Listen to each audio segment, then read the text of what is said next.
Entrepreneurial Edge is brought to you by Business Banking from FNB, because small ideas can lead to big business. FNB, how can we help you? Welcome to the Entrepreneurial Edge. I'm Chris Bishop. Now, anyone who has ever been an entrepreneur knows that it can be cold and lonely out there. The buck stops with you because largely there's no one else. The bills can be a headache, the plans for new business can be buried under a pile of paper and responsibilities. Wouldn't it be great if you could have someone by your side, an entrepreneurial coach if you like, someone to guide you through the problems of running and growing a business? This week we welcome David Storey, the CEO and co-founder of the Resolve Group. But first, let's take a look at what the company does. Well, Resolve was established in 1998. We've been serving clients for 14 years now. It was established as a human resources and employee relations business. This was due to the changing and revamped labor relations framework or legislation. We've evolved a lot since then, and we've grown quite a bit. Resolve today is 7 specialist businesses, a group of 7 specialist businesses who are all in the people service area. We hunt and act as a pack. Resolve basically has got 7 specialist businesses, 3 that are subsidiary companies and 4 that are associate companies. So the 3 subsidiary companies are Resolve Consulting, Resolve Encounter and Converse. The associate companies are Tukiso, MediaWorks, CCI GrowthCon, as well as Resolution Logic. They all focus in developing customized solutions and providing people services which improve and measure talent. So from competency development, design and psychometrics to workforce planning and resource modeling. We develop leaders, so from executive coaching and team effectiveness to running corporate universities. We also improve and manage talent, so from designing human resources strategies as well as designing performance management and succession planning solutions. Resolve has come a long way. I'd say that it's been a tough market to operate in. We're finding that our clients are becoming more selective and that they are negotiating harder than before. As we're growing geographically, we are doing this through partnerships and use of subcontractors. What's interesting is that we actually haven't increased our core number of employees. We're finding and we've learned that we grow best through new businesses and new blood. So we're always on the lookout for new talent, interesting people doing interesting things who can add to our service offering and who can make Resolve structure a home for themselves. We're currently looking at the African market and trying to understand the African market a bit better and looking at developing partnerships across the continent that we can use to drive delivery of our services. There's a taster there of what the Resolve Group does. In the studio with me, I have David Storey, the CEO and co-founder of the Resolve Group. Welcome, David. So, as an entrepreneur, what were the influences in your family? Did you grow up in an entrepreneurial family? I didn't used to think so, Chris, but in retrospect, I did. My father's a clergyman, a bishop actually, and you would think that that's as far away from entrepreneurship as you could get. He certainly brought me up with a healthy disdain for materialism, for money, and for consumerism. That part I didn't necessarily stick with.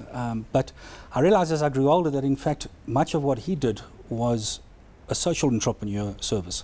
He started up Lifeline in this country, he started up old age homes, creches, educational institutions, a bunch of things which all served a market need. It may not have been something he benefited from personally, but they were certainly something that required creativity, meeting a need and institution building. And I learned I learned a lot of that from him. And what's your first memory of being an entrepreneur? I went to a school which I was lucky enough that a lot of the people who went there, their fathers own businesses, generally first or second generation business owners. So at the supper tables, sleepovers, etc., we would talk about things and we would listen to things. But I can remember sitting at breaks and we would look at the ice cream man and we'd say, well, what do you think he makes? And how many ice creams do you think he's got in that fridge? And what's his margin? And how many schools does he get to? And etc., etc., etc. We were always talking about it in one form or another. I started work very early, delivering newspapers at the age of 11, and always had a job in some sort of thing. The first business was spraying or stenographing the registration numbers into cars to prevent them being stolen for insurance purposes, which got us through a little bit of university, but not much. And then you grew up, you went on to study law, and after you qualified as a lawyer, you had a very strange, shall we say, career path towards becoming an entrepreneur. Where did you cut your teeth? I left university. I didn't actually do articles or anything like that, so I didn't qualify as a lawyer formally, had my LLB. But I was very lucky that one of my first jobs at the Centre for the Study of Legal Studies at WITS, I was able to get involved in what was then the nascent peace accord processes. I'd learned a little about dispute resolution. I was very interested in its application in Africa and South Africa. I had done some work in Alex converting people centres to mediated solutions, and I was called in at the peace accord time to work in the East Rand particularly, but after a while the whole of the Gauteng area, and did a lot of work of that sort, mediating conflict situations and dealing with political violence. And just to recap for those who may not be familiar with the history, I mean, this was the last couple of years leading up to the first democratic elections in South Africa, 1994, when in many ways the streets of this country were a powder keg. How did you deal with that? It was very difficult times. I suppose when you're in them, you don't get a full sense of the magnitude of what is taking place. And as you've just recalled, it was the context. It was what was happening at that stage.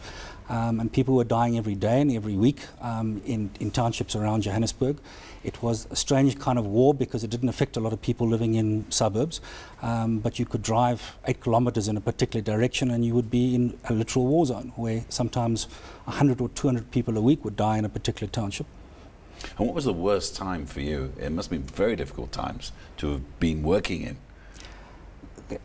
To be frank, there wasn't the worst time. I was young and I liked the adrenaline, and I didn't get it from that perspective. I actually, strangely enough, enjoyed it. That's not to say I wasn't very scared at times, and I almost feel guilty about the fact that I did enjoy some of that work. It was profound. It was very direct.